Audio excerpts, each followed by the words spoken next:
Vous êtes bien évidemment sur la Info Africa. Mesdames et messieurs, merci de votre fidélité à nos programmes. Bienvenue à vous dans cette édition d'information sommaire. Au pupitre de l'Assemblée nationale, le ministre des Forces armées, Maître Sidiki Kaba, a défendu l'armée sénégalaise qui, selon lui, n'est pas une armée tribale ni ethnique. Il répondait aux interpellations des parlementaires. 4e édition gingembre littéraire après les régions de Saint-Louis et Dakar-Rufisque à son tour accueille cette édition qui se veut propulseur des médias dans une atmosphère de respect et de cohésion sociale. Enfin, santé publique, en un peu plus d'une décennie, le Sénégal a réduit son taux de mortalité infantile de près de 50%. Un modèle en Afrique subsaharienne, exemplaire in Global Health, et le ministère de la Santé et de l'Action sociale signent un partenariat. Les pages internationales et sportives viendront mettre un terme à ce journal. Bonsoir et bienvenue à tous. À l'occasion du passage du ministre des Forces armées à l'Assemblée nationale, Barthélémy Dias a interpellé le ministre, en l'occurrence Maître Sidiki Kaba, sur le sort justement des gendarmes disparus. On le rappelle, le sergent Fulbert Sambou et l'adjudant Didier Badji ont été retrouvés morts le 23 novembre dernier au large des côtes sénégalaises. Il s'est aussi invité sur le sort de l'opposition qui, selon lui, semble persécutée par les forces armées sénégalaise. Pour une histoire de troisième mandat, il faut que la République soit au rendez-vous pour ceux qui le désirent. Barthélémy Dias, maire de Dakar. Monsieur le ministre, vous me permettrez de vous interpeller sur ce que je considère comme étant un scandale. Parce que dans une République qui se respecte, quand des forces de défense et de sécurité disparaissent, il y a un problème. Vouloir nous faire croire qu'un gendarme s'est noyé, on peut le comprendre. Vouloir nous faire croire que 2 gendarmes sont noyés, ça commence à faire un peu gros, monsieur le ministre. Monsieur le ministre, quand on nous fait croire qu'il fallait enterrer monsieur Fulbert Sambou sans autopsie, parce que le corps était en état avancé de putréfaction, monsieur le ministre, je crois que si vous allez dans le dictionnaire pour chercher la définition d'autopsie, vous verrez que l'autopsie est un examen de toutes les parties d'un cadavre pour étudier les causes de la mort. Donc, l'autopsie a une raison d'être. Et on vous dit que l'autopsie, on cherche à faire parler le corps en cas de mort suspecte. Et nous sommes dans ce cas de figure. Monsieur le ministre, est-ce que vous pouvez nous dire concrètement, en tant que ministre de tutelle, qu'est-ce que vous comptez faire pour éclairer la lanterne des Sénégalais sur ce que moi, je considère comme étant un assassinat? Je peux me tromper, mais je ne le crois pas. Parce que je vous le dis, honnêtement et respectueusement, je ne vois pas comment 2 militaires formés peuvent ensemble se noyer.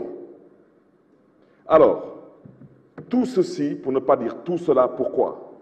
Nous avons tous dit ici, pour une histoire de 3e mandat. C'est de ça qu'il s'agit.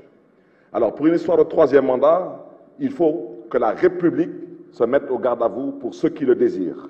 Et après avoir écouté les parlementaires, le ministre des Forces armées, Maître Sidiki Kaba, a répondu de façon précise et concise aux différentes interpellations des députés. L'avocat de fonction a défendu l'armée dans toute sa splendeur. Suivez. Alors je vais faire une synthèse, ou tout simplement la synthèse de la synthèse. Je voudrais pouvoir vous dire que notre armée est une armée qui a valorisé le concept armée-nation. Je vous l'ai dit, quand je dis armée-nation, ce n'est pas armée et nation, c'est armée-nation avec trait d'union. Un trait d'union qui unit tous les enfants du Sénégal. Mais du Bassari, de Fongolembi, à celui qui est à Agnam, le tout couleur. Mais aussi tout simplement du Bambara de Tambacounda au Serer de Joal Fadjout. Mais tout simplement aussi au Diola qui est au niveau de Bignona à celui qui est ici à Dakar qui est le Lébou. Cela voudrait dire que notre armée est une armée nationale. Elle n'est pas une armée ethnique, elle n'est pas une armée tribale, elle n'est pas une armée régionaliste. Elle est une armée qui fond et confond toutes les ethnies et les religions du Sénégal. cela est important à retenir. C'est une armée républicaine. Elle est républicaine parce qu'elle respecte tout simplement la subordination de l'armée par rapport aux politiques. Elle a un chef suprême, le chef suprême, le président de la République, Macky Sall, un homme d'État qui est à la tête aussi des armées du Sénégal. C'est cela aussi notre armée. La France et le Sénégal ont signé 6 accords ce jeudi 8 décembre lors du 5e séminaire intergouvernemental à Paris. En présence des ministres des deux gouvernements, les travaux ont permis de dégager les axes prioritaires pour renforcer le partenariat déjà solide entre les deux pays. Ainsi, 5 feuilles de route ont été adoptées. Il s'agit de l'éducation, le sport et la culture, le développement économique, l'agriculture durable, la défense et la sécurité. Après la rencontre, on note que l'aide publique au développement est de 984 milliards positionnés pour le Sénégal de 2019 à 2023. Je vous le disais dans le sommaire, 4e édition du gingembre. Après les régions de Saint-Louis et de Dakar, Rufisque a accueilli ce jeudi 8 décembre cette édition qui vise à dessiner les pas menant vers la paix, la liberté d'expression, mais aussi et surtout la vie dans une atmosphère de respect, de cohésion sociale. Et selon Elhaji Gorgui Wade, initiateur de cet événement, il fallait renforcer les capacités en matière d'éducation aux médias et préserver un journalisme solide et de qualité. Nous suivons Elhaji Gorgui Wade. Vous savez très bien que le numérique a changé notre regard sur le monde, a même changé notre regard entre nous-mêmes, mais en même temps met de la pression sur les médias traditionnels. Aujourd'hui, quelle doit être la place du journaliste? Est-ce que tout ce qui est porteur de messages est forcément journaliste? Pour nous, c'est non. Ceux qui sont porteurs de messages peuvent les diffuser. Ils sont des diffuseurs de messages. Mais le journalisme est une éthique. Le chroniqueur est une éthique, c'est une dignité. Nous avons donc rappelé qu'il était nécessaire que la liberté d'expression, qui est sacrée, qui est la pierre angulaire de la démocratie, puisse être préservée au Sénégal, en Afrique et partout ailleurs. Nous avons aussi dit qu'il ne peut y avoir de liberté absolue. À côté, nous devons mettre quoi? La responsabilité. Les journalistes ont le devoir, parce qu'ils sont formés, d'aussi participer à la cohésion sociale. Si les journalistes mettent le feu, comme on l'a vu au Rwanda, avec le génocide des Tutsis en 1994, mettre le feu, comme on l'a vu avec ce concept d'ivoirité en Côte d'Ivoire, nous avons invité des collègues de ces pays-là pour pouvoir témoigner. Mais si l'on met le feu dans le pays, est-ce qu'il y aura quelqu'un pour témoigner? Pour témoigner, il faut être présent. Donc la paix, elle est importante. L'important de cet atelier, c'était de réunir le top management de Sénégal Numérique SA, qui a été autorisé par une loi en fin décembre 2021, qui a fait transiter l'ancienne agence de l'informatique de l'État à une société nationale commerciale et de patrimoine. Depuis lors, on était dans le processus d'organisation interne, la validation de notre nouvel organigramme en fonction de nos missions actuelles, mais également l'organisation de différents services et la nomination de responsables de services. Alors, à la suite de tout ce processus, il était important que le top management puisse se réunir pour réfléchir sur les missions, partager la compréhension que les uns et les autres ont de leur mission en fonction de ce qui est attendu de nous dans le cadre de cette transition-là, mais aussi lancer la réflexion dans la perspective d'élaboration de notre plan stratégique de développement à l'horizon 2027. Nous sommes une société nationale, il nous faut disposer d'un document de planification pour dire où est-ce que nous voulons aller, comment est-ce que nous comptons y aller et avec quels moyens est-ce que nous comptons prendre en charge les missions qui nous sont assignées. Parce que dans la transition, ce qui a fondamentalement changé, c'est que l'État a passé les années, les 15, 20 dernières, 30 dernières années à investir sur une infrastructure numérique extrêmement importante. Nous disposons de 3 centres de données, data centers, dont le dernier a une capacité de 2000 Tera. Il y a les autres centres de données qui sont à Orana et à Technopole. Il y a également des présences physiques au niveau des 45 départements du Sénégal, qu'on appelle les espaces Sénégal Service, qui abritent le pôle emploi. Donc nous avons toutes ces infrastructures-là mais sous l'ancien régime, l'État ne pouvait pas le rentabiliser. Donc la transition institutionnelle de l'ADIE à Sénégal numérique permet à l'État de pouvoir rentabiliser. L'intersyndical des PATS, les synthèses et le SATSUS dénoncent les démarches de leur ministère et déclarent 48 heures de grève. L'intersyndical avait pourtant répondu à l'invitation du ministère ce jeudi pour finaliser les discussions et signer un protocole d'accord. Toutefois, l'intersyndical déplore les démarches du professeur Moussa Baldé. Ils annoncent une grève de 48 heures renouvelable à compter de ce vendredi 9 décembre. Santé publique à présent dans ce journal. En l'espace de 15 ans, le Sénégal a réduit son taux de mortalité infantile de près de 50%. C'est entre autres le résultat prouvant que le ministère de la Santé et de l'Action sociale et l'organisation exemplaire In Global Health ont signé ce 8 décembre un partenariat qui vise à mettre en lumière les réalisations du Sénégal en matière de santé publique. Dr Babacar Gaye, directeur de la planification, de la recherche et de la statistique. Le docteur Marie-Khémesse Ngom Ndiaye vient tout de suite de procéder au lancement du partenariat avec Exemplar Global Health. Ce partenariat devrait consister à permettre au Sénégal d'utiliser ce qu'on appelle les résultats de recherche probante pour pouvoir affiner et peaufiner pour sa politique sanitaire. Aujourd'hui, nous développons des stratégies, nous identifions des interventions dans le domaine de la santé, mais il est important que ces interventions-là puissent être basées sur des données factuelles, sur une base factuelle, notamment sur les résultats de la recherche. Ça, c'est le premier élément qui est très important. Le second élément qui est très important, c'est que nous sommes dans ce qu'on appelle un monde planétaire. Et le Sénégal, le professeur Seck l'a rappelé tout à l'heure, a été retenu comme pays d'excellence par rapport à un certain nombre de domaines. Donc, sur la question aujourd'hui de la santé maternelle et néonatale, certainement nous y reviendrons tout à l'heure. Sur la question de la vaccination, donc, je rappelle que le Sénégal a été l'un des premiers en Afrique à utiliser le vaccin contre la Covid-19. Toujours sur la vaccination, tout à l'heure le directeur de la prévention le rappelait, aujourd'hui dans le programme élargi de vaccination, qui est gratuit, je le rappelle, au Sénégal, nous avons plus de 13 antigènes. Aujourd'hui, les enfants sénégalais peuvent être protégés contre 13 pathologies de façon gratuite. Donc ça aussi, c'est un bel exemple que le Sénégal est en train d'offrir à la communauté. Sur la question de la nutrition aussi, c'est un domaine où le Sénégal a quand même réussi, notamment. Donc il y a 6 domaines prioritaires sur lesquels le Sénégal a été retenu comme pays d'excellence. Maintenant, il est important que les bonnes pratiques qui ont permis au Sénégal d'avoir ces résultats dans les domaines précités puissent être partagés. Donc c'est un partenariat gagnant-gagnant.